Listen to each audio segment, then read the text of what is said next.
What's good, fight fans? Welcome back to another episode of Combat and Kick It with your host, Bando. We have a huge main event this weekend.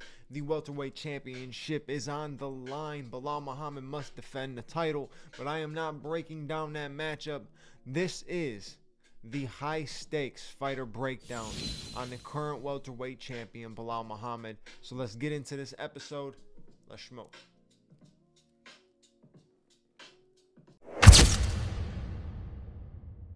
Like I said, welcome back to another episode of Combat and Kick It. This is the High Stakes Fighter Breakdown, where I go through, analyze, and break down the fighters in the main event and solo episodes. And we're working with Belal Muhammad for this one, the current welterweight champion. So I'm going to go through, analyze Belal's skill sets, his career, his successes, his downfalls, things where he does well, things he does bad, and positives and negatives going into his first title defense against JDM.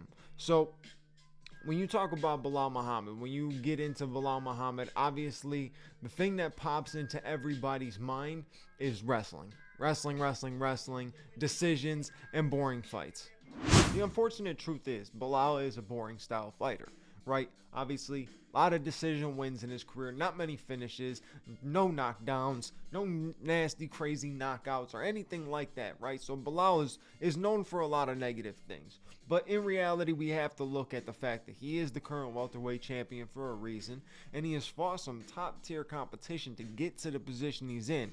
Regardless of boring fights, he still got the wins. And I think that's what makes him so boring, is the simple fact that, yeah, it's so boring to watch him do what he does, and then he does get the decision win. You're just disappointed every which way around. I think his best performance he has ever had was against Sean Brady, where he really showed that he has every aspect of his game. He's skilled on the striking. He can pressure. He can wrestle. It was a very good performance, and that was definitely his best performance to date.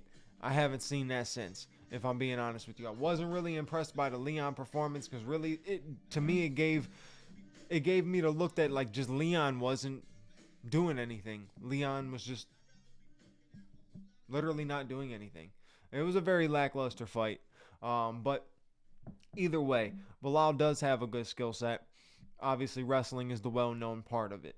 He has beaten guys like Damian Maia, Gilbert Burns, Stephen Wonderboy Thompson, Sean Brady, obviously Leon Edwards. Like, those are major matchups, huge names to go out there and win against. It would have been just imagine the status that he would have if all of those names came with some sort of finish as well. It would have been much different. But he built himself up on decision wins, and you know, he's the champion.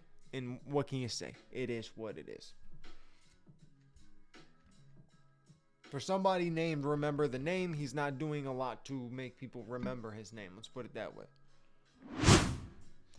24 wins, 3 losses, and 1 no contest. In the UFC, for a guy who started at 25, I think, 23 or 5, it's pretty impressive, if I'm being honest. As much as I want to hate on a guy, I gotta be honest, that is pretty impressive. That's pretty solid for a guy to start that late. You know, a lot of people don't start late. You have to start early in these games. In combat sports, you got to start early, because it's hard. Somebody is starting even earlier than you, and even earlier than that, and even earlier than that. It's just one of those sports where you have to start early. Any sport, you really should start early if you want to have any success in the future. It's always beneficial to start early. But him coming in on the late side, it makes it more interesting for him to get to where he is in his career. So the whole reason for these episodes is to analyze and break down. So let's analyze Belal Muhammad. So, like I said, Belal's wrestling, well known, right? We know that he has good offensive wrestling, good pressure wrestling, will continue to shoot right? He can miss a whole bunch of shots. He will continue to shoot. So he has good pressure wrestling. But one of the things that gets swept under the rug, a lot of people don't talk about, is his takedown defense. He has an 89% takedown defense. I mean, it's pretty solid, right? Now, granted, he hasn't had too many people shooting on him. There's not too many fighters that would shoot on him that he fought, right? But to have an 89% takedown defense, that's pretty solid. That is pretty solid. Another thing that a lot of people don't really see with Belal, because they're so focused on being bored by the wrestling and everything like that, with the whole 5 rounds of him shooting, he does have good leg kicks as well. He sets up a lot with the leg kicks. He will shoot a couple leg kicks, and as soon as he realizes the guy is not checking those leg kicks, he will keep shooting him, and then all of a sudden he will shoot for a takedown, right? He pressures well. He shoots good. He shoots very low, right? He goes for the ankle. He goes for the high lifts and stuff like that. He is very he shoots very low. The thing about Belal is he has improved. He has improved. The only thing that hasn't improved is like power on the feet or anything like that. In my opinion, he's not dangerous on the feet. He's not dangerous. He's somebody who can pressure you enough to move you back so he can shoot. He's just like every other, wrestler in that style. And I'm not trying to dog wrestlers, but the best part of the game for wrestler is to back the striker up, put the striker on his back foot, make him guess and shoot. And Belal does that very well. Look at how he did that against Leon. Look at how he did it against Sean Brady. You know me, I like to post certain clips in here, so I'll post different clips and I'll show moments, right? There's gonna be there's gonna be moments where he has the same success that he's had in these different videos I'm gonna post that he will have in a JDM fight. He's not the quickest or fastest when it comes to a shot. He's not the most explosive or anything like that, but he knows how to continue working until he gets you down, right? He will continue working in one position until he gets you down. So he will find a way to eventually get you down. But we'll see what happens with that, because he's going to take down JDM, and JDM is not a slouch on the ground, but more than likely we're going to see Belal control. He's going to end up having control anytime he gets the takedown. So let's lead into his keys to victory against Jack Della Maddalena. Do I even have to say the first key to victory? Everybody already knows, and I've said it all freaking episode. It's the wrestling. Pressure wrestling. He has to continue shooting. He has to chain wrestle in this fight. He has to keep Jack Della Maddalena on the back foot, and he has to continue to keep him guessing. He has to. The other key to victory for Belal is cardio. We know that you can go 5. We know Belal's got 5 rounds in him. All right. Why would I say we know that? Maybe it's happened a few times.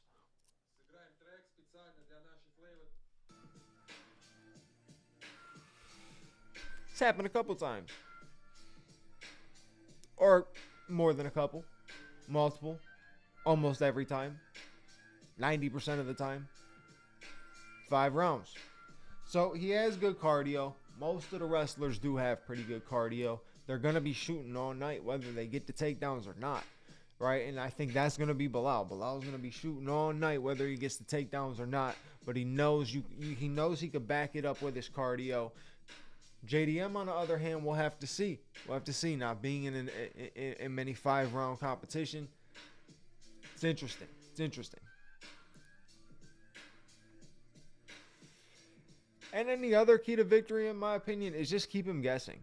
You have to keep him guessing the entire fight. You can't allow JDM to take center, put you on your back foot, end up throwing the combinations that he throws, body shots to the head. He's going to end up knocking you out. That's just my personal opinion. So you have to keep him guessing.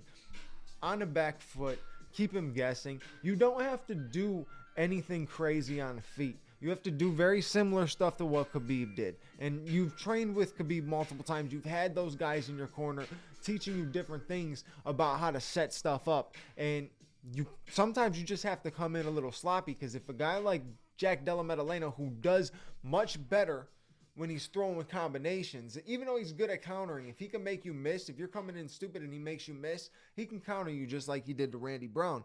But Belal could end up doing sloppy stuff because the threat of the takedown is there, right? It just depends on how JDM is going to react. Belal has to mix the game up continuously. You can't just go for one thing in this. You could put yourself in danger because Jack Della Maddalena is dangerous in any route of the competition, right? The only thing that I see problem for Jack is the takedown defense and then the cardio.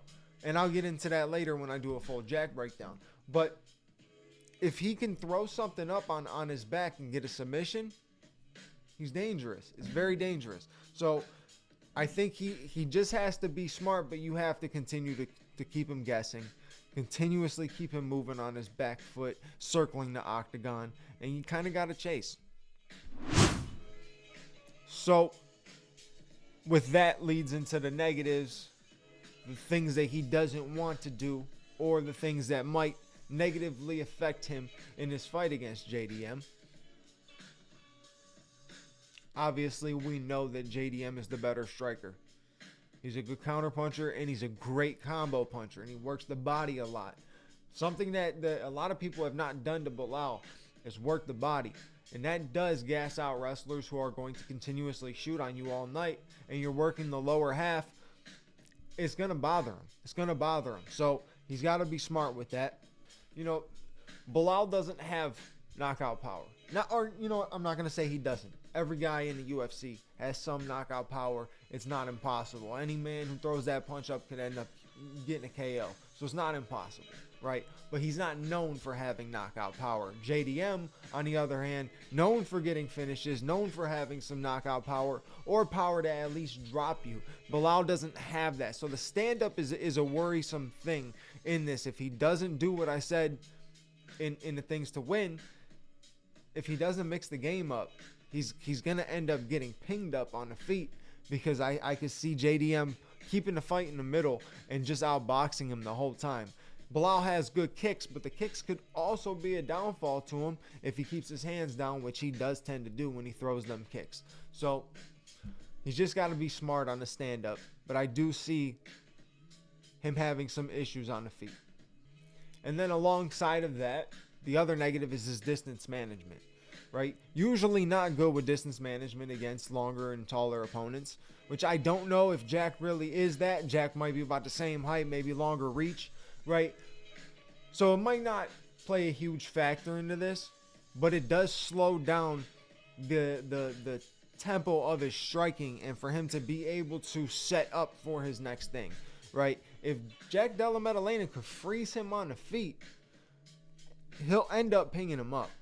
He will end up landing shots. Belal's not one of those wrestlers who doesn't get hit. Belal gets hit. Belal can be beaten. It's just his wrestling has continuously gotten more dominant with his control. Is he going to control this fight, backpack it, make it boring, and just lay on top of the guy and do? It's very possible. It's not an impossible thing when it comes to Belal Muhammad. And I'm not trying to hate. That's his style, right? That just is what it is. If you got something that works, what are you going to do? GSP, granted, one of the greatest of all time, if not the greatest of all time. I truly think that he probably is the greatest of all time. He took people down.